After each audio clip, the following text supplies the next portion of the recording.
So I wanted to put together a quick video because I'm still hearing from clients and friends that people don't know what to do when they get their phones wet.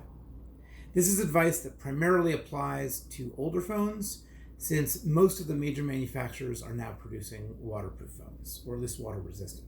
Check with your manufacturer to see what the limits are, and this may also vary if you have any structural damage to your phone with the wear and tear of use, or also if you've replaced any parts like screens with aftermarket parts, may also affect this type of work. Well, the most important thing is to turn off the phone as quickly as possible. If it's still responding to touch or responsive at all, if you can go through the sequence to turn off the phone. For most iPhones, you basically hold the sleep button down until the red slider appears, slide the slider.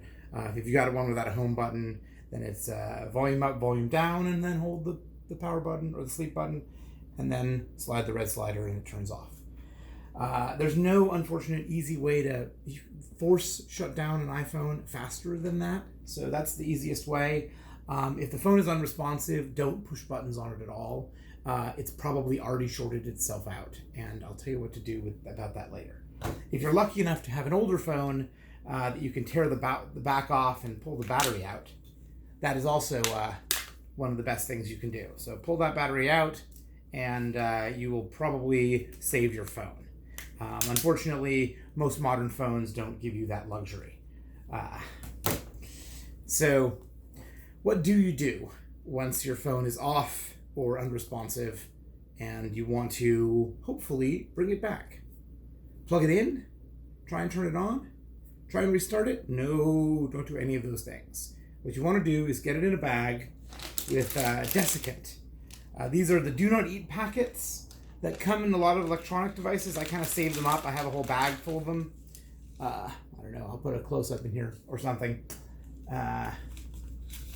So I have a bag here, and what I do is I take my water-damaged phone and I drop it in the bag. You can seal it up. So once your phone is off and in the bag, how long do you wait? Waiting, as they say, is the hardest part. You have to wait at least 2 days and 2 weeks if you can. 1 week is usually when I will test it. Now, how do you test it at that point? They should be dead devices once you pull them out of the bag. Now, how do you know if they're going to come back or not? Well, the easiest way is with a USB voltage tester like one of these. These are pretty cheap. You can pick them up for about $10 to $30 depending on the features. And all you got to do is plug them in. Here, let's plug this into power. And a lightning charger, and it shows us the voltage right here. Now this phone's actually been in here for a couple of weeks now, so it should be ready to test. Now once we plug this in, we should see there should be a little negotiation where the voltage is a little erratic, but then once it starts really working, you should see a steady draw of a little over 1 amp. Once you see that, then you know the phone is charging. And that's a good sign for the power systems and the odds that it will come back. Because the power system is generally what shorts out. Sometimes it's other parts though. This is the easiest advice for the layperson. This is the part where the video cuts forward in time so that you can see what happens after about 45 minutes have passed.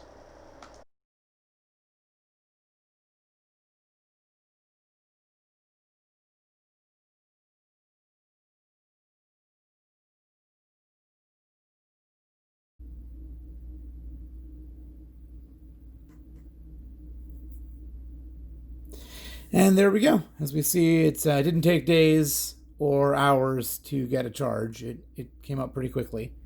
But it looks like it's booting up now. So we may have life in this phone. It's yet to see whether the data is accessible or if it finishes its boot, although it looks like it's coming along. Looks like it loaded the, what's it called? Night shift.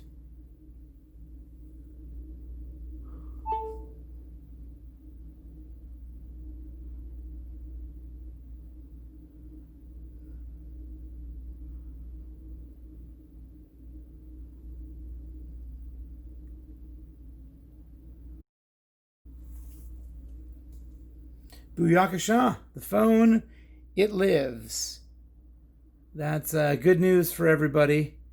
And yeah, so I hope this works for you, and you can keep your phones alive, keep your data accessible. Remember, backups are always a good idea.